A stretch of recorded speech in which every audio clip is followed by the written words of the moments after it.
नमस्कार। BEd second year विषय संस्कृत और हम लोग जो अध्यापक प्रशिक्षण के लिए जो संस्थाएं हैं, इस सर्विस जो टीचर्स हैं उनके लिए जो संस्थाएं और कार्यक्रम होते हैं उनकी बात कर रहे थे।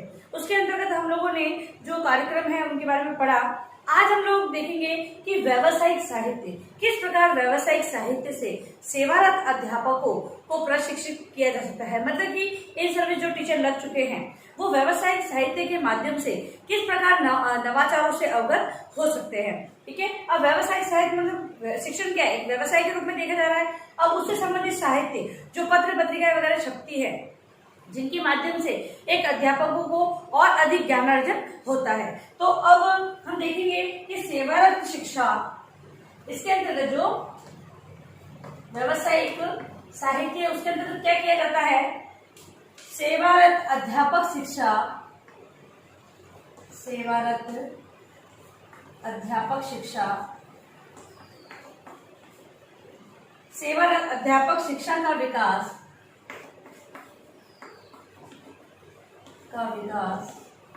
छोटी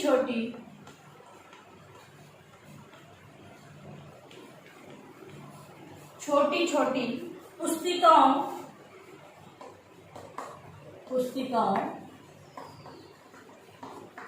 और एवं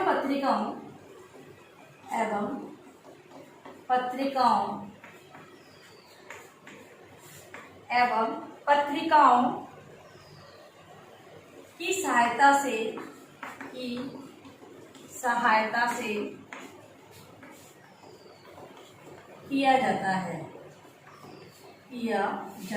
जैसा कि मैंने आपको बताया कि सेवारत अध्यापक शिक्षा का विकास मतलब कि जो सेवारत अध्यापक है उनकी शिक्षा का विकास, उन्हें और किस प्रकार आगे बढ़ाया जाए उनकी शिक्षा को, उनका विकास छोटी छोटी पुस्तिकाओं मतलब कि पुस्तिकाओं में संग्रहित क्या होता है, जो नवीन तथ्य हैं वो संग्रहित होते हैं। पत्रिकाओं विशेष आर्टिकल जो होते हैं वो छपते हैं पत्रिकाओं के अंतर्गत, जिससे कि वो नवाचारों से अवगत होते हैं। इसके अलावा इनका प्रकाशन की जिम्मेदारी भी तो दी जाएगी, तभी तो वो छापे जाएंगे।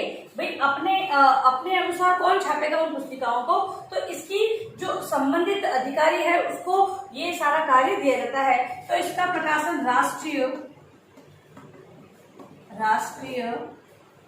शिक्षा संस्थान, राष्ट्रीय शिक्षा संस्थान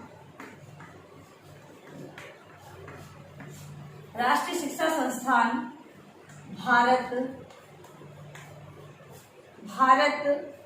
सरकार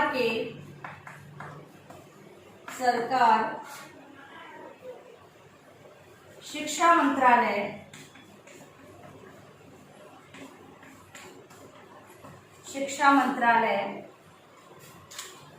राज्य शिक्षा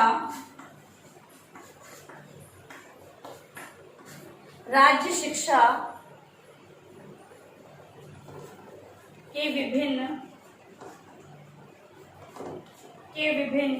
विभागों एवं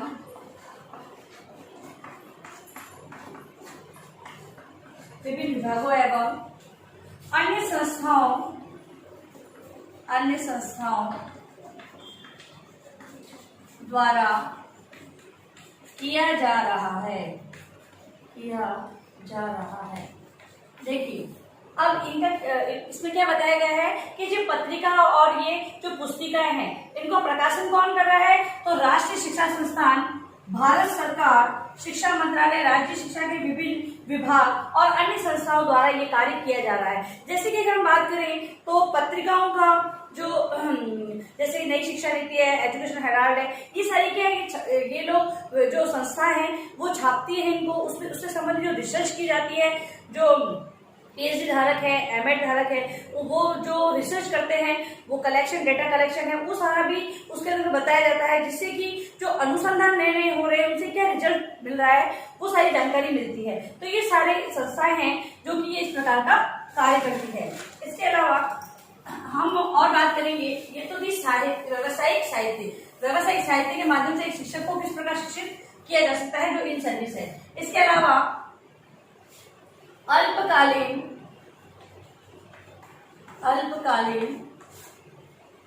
पाठ्यक्रम, अल्पकालीन पाठ्यक्रम शिक्षकों के लिए कुछ समय के लिए मतलब निश्चित समय के लिए पाठ्यक्रम आयोजित किया जाता है, विषय से संबंधित होता है, कोई अनुसंधान से संबंधित होता है, पाठ्यक्रम निश्चित किया जाता है, जिससे कि जो इन सभी जो टीचर हैं उनको इस पाठ्यक्रम अल्पकालीन पाठ्यक्रम का लाभ मिल सकता है। इसके अलावा दूरगामी शिक्षा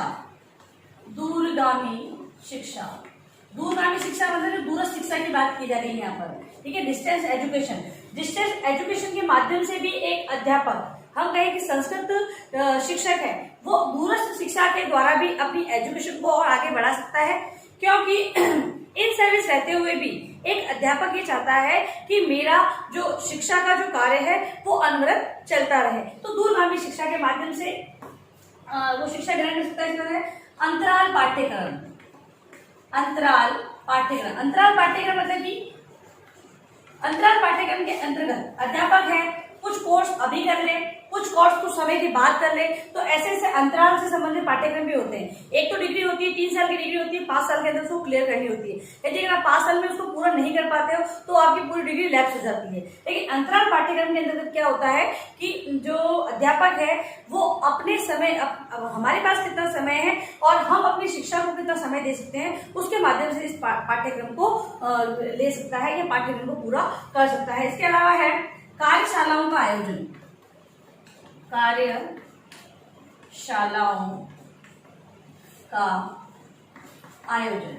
एक अध्यापक विभिन्न प्रकार की कार्यशालाओं का जो आयोजन किया जाता है उसमें भाग लेकर भी अपने जो शिक्षण कार्य है उसको और प्रभावी, रुचिकर बना सकता है, क्योंकि कार्यशालाओं में सिखाया क्या जाता है, वही चीज सिखाई जाती है कि आपको कौन सा कार्य किस प्रकार करना है और उससे क्या फीडबैक हमें प्राप्त हो रहे हैं। तो कार्यशालाओं के आयोजन से भी एक अध्यापक को प्रशिक्षण प्राप्त हो सकता है।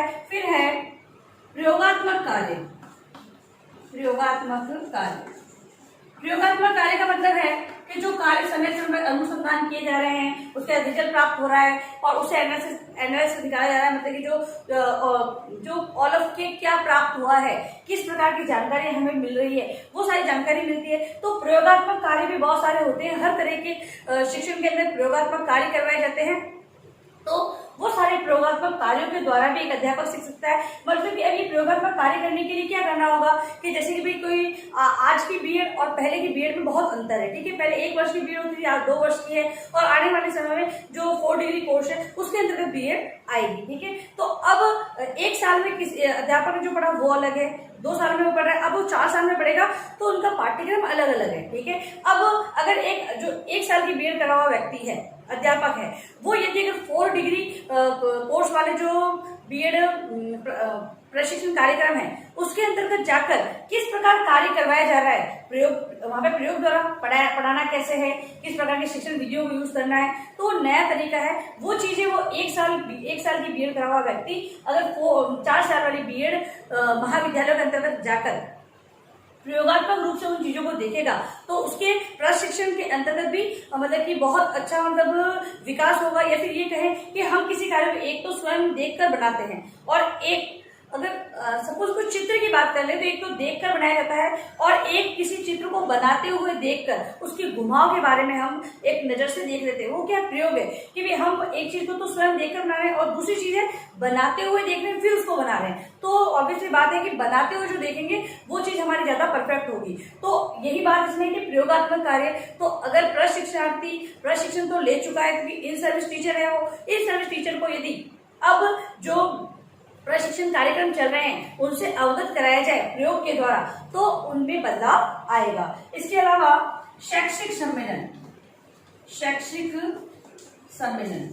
समय समय पर शैक्षिक सम्मेलन किए जाते हैं और आजकल तो ऑनलाइन ही इन सम्मेलनों का आयोजन हो रहा है। तो एक अध्यापक को क्यों ना घर बैठे ही उन सम्मेलनों से जुड़ना चाहिए जिससे कि जो नवीन तथ्य है, नवाचार है, उनसे वो अवगत होगा। इसके अलावा लास्ट है प्रकाशन विभाग। अब प्रकाशन विभाग इनका सहयोग किस प्रकार कर सकता है, तो ये जो अध्यापक है वो अपने अपने लेख वगैरह हैं उसको प्रकाशित करवाएं, उसमें जो त्रुटि होगी तो इन्हें बताया जाएगा। तो इससे क्या होगा, इनका आगे का जो मार्ग है वो प्रशस्त होगा। तो एक अध्यापक यदि प्रकाशन विभाग से संबंधित रहे, समय समय पर प्रशिक्षणार्थियों को अलग अलग प्रकाशन के अंतर्गत जोड़ा जाएगा तो इनके अंतर्गत नवीनता आएगी। क्योंकि एक कार्य होता है हम घर में स्वयं करते हैं, एक हमें ऑफिशियल रूप में कार्य करना है, तो ऑफिशियल वर्क है वो ज्यादा सटीक और सही हम करते हैं। तो वही बात है, अगर हम अध्यापक को स्वयं इस प्रकाशन से जोड़ेंगे तो अध्यापक है वो अपने कार्य में और ज्यादा मतलब कि नवीनता लाने का प्रयास करेंगे।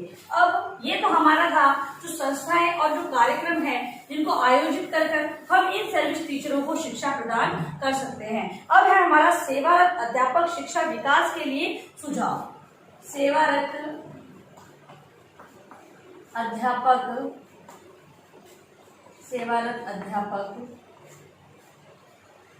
शिक्षा के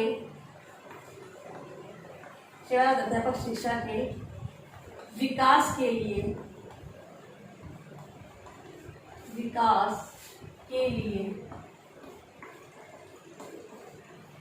सुझाव।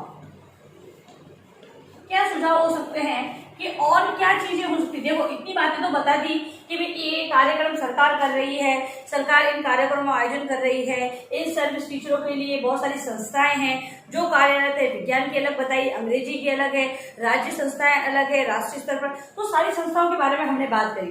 अब क्या सुझाव होंगे, क्या सुझाव दिए जाएंगे कि और किस प्रकार इन शिक्षकों का विकास किया जा सकता है? तो उन सुझावों की बात हम करेंगे। तो शिक्षा आयोग की सिफारिशें, शिक्षा आयोग की सिफारिशें, शिक्षा आयोग की सिफारिशें। भाई शिक्षा आयोग ने क्या बात कही है, उन्होंने क्या क्या सुझाव दिए हैं अपने व्यू के अनुसार, या फिर ये कहें कि अपने अनुसार अध्यापक शिक्षा के विकास हेतु उन्होंने क्या क्या सुझाव दिए, उसकी चर्चा हम लोग पहले कर लेते हैं, इसके बाद अन्य करेंगे। तो विश्वविद्यालय द्वारा इन्होंने बताया है कि विश्वविद्यालय द्वारा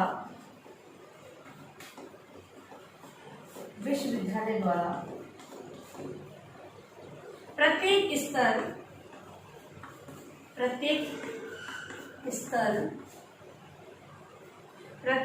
स्तर पर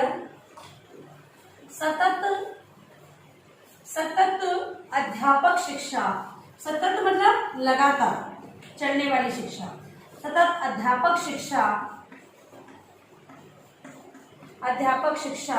की व्यवस्था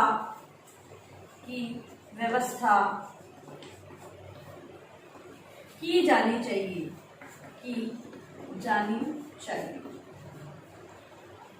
ठीक है।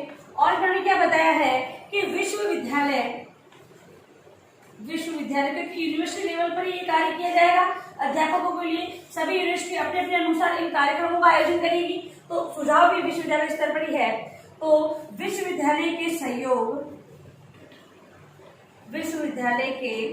सहयोग से संस्था से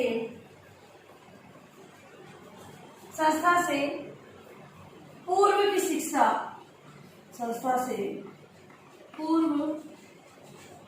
की शिक्षा, संस्था के पूर्व की शिक्षा एवं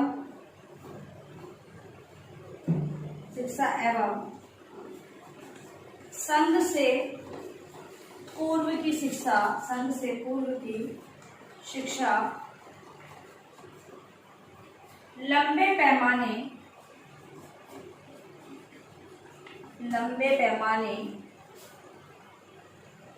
पर नियोजित होनी चाहिए। देखो इन्होंने पहले सुझाव क्या दिया है कि विश्वविद्यालय स्तर पर सतत व्यापक शिक्षा की व्यवस्था होनी चाहिए। अब जो सतत और व्यापक व्यवस्था है शिक्षा की, वो कैसी होनी चाहिए? तो विश्वविद्यालय के सहयोग से संस्था से पूर्व की शिक्षा जो है वो संघ की पूर्व की शिक्षा, मतलब कि इसमें ये बात कही गई कि भाई अध्यापक बना है तो अध्यापक ने पहले जो प्रशिक्षण लिया उसकी शिक्षा, और प्रशिक्षण मतलब लेने के बाद की शिक्षा, मतलब जो सेवारत शिक्षक है उसकी शिक्षा, दोनों को लंबे पैमाने पे रखना चाहिए। मतलब कि देखा जाए कि वो शिक्षा को विस्तारित रूप से दिया जाना चाहिए, ऐसा नहीं कि उसको संकुचित रूप में एक अध्यापक जब अध्यापक बना है तो उसे शिक्षण के विभिन्न पहलुओं से अवगत कराना चाहिए। तो वो लंबे पैमाने पर देखा जाएगा, पूर्व की शिक्षा में भी और जो बाद की शिक्षा दी जा रही है उसमें भी, यानी सेवा पूर्व और सेवारत दोनों अध्यापकों की जो शिक्षा की व्यवस्था है वो लंबे पैमाने पर की जानी चाहिए। दूसरा सुझाव शिक्षा आयोग का है साधनों की कमियों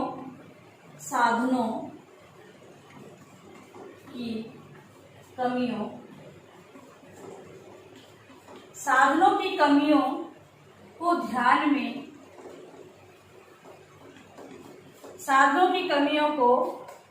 में रखते हुए शिक्षकों के लिए प्रारंभिक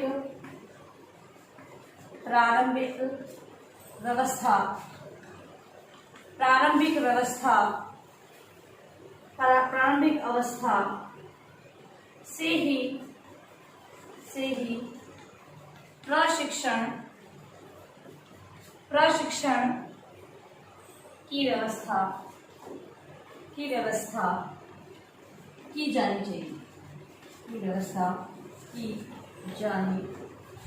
चाहिए। यह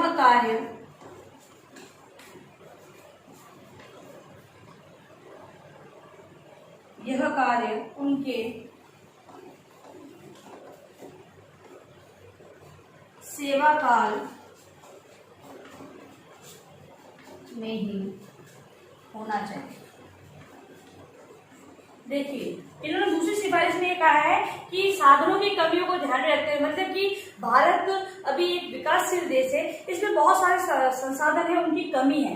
तो अध्यापक को शिक्षित करते हुए, मतलब जो प्रशिक्षण कार्य किया जा रहा है अध्यापक द्वारा, उसके अंदर ये ध्यान रखना है, उन साधनों को ध्यान में रखते हुए जब वो प्रशिक्षण की अवस्था में हो तभी उसे सेवा का जो कार्य है, सेवा के कार्य से अवगत करा देना चाहिए कि सेवा कार्य में उसे क्या क्या, भाई पहले जो अभी क्या प्राथमिकता है उसके बारे में, भविष्य में किस प्रकार के साधन हमें उपलब्ध होंगे और किस प्रकार का कार्य अध्यापक को करना होगा, वो सारी चीजों को ध्यान में रखते हुए अध्यापक को प्रशिक्षण देना चाहिए। अब है अंत में आपका गृह कार्य प्रश्न।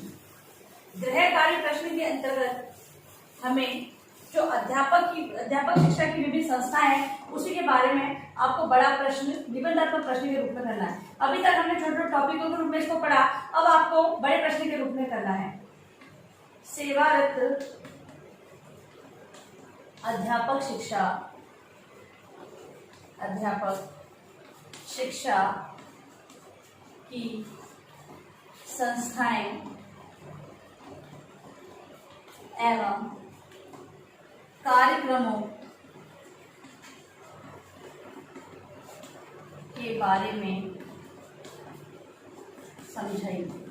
ठीक है, तो आपको बड़े प्रश्न के रूप में सारे जो 18-17 कार्यक्रम मैंने बताए हैं, संस्थाएं बताई, उसमें कुछ वो सारी आपको लिख के जानी है। और अंत में आप लोगों से निवेदन है कि आप लोग आवश्यक कार्य होने पर ही घर से बाहर जाएं, घर में रहें, सुरक्षित रहें। धन्यवाद।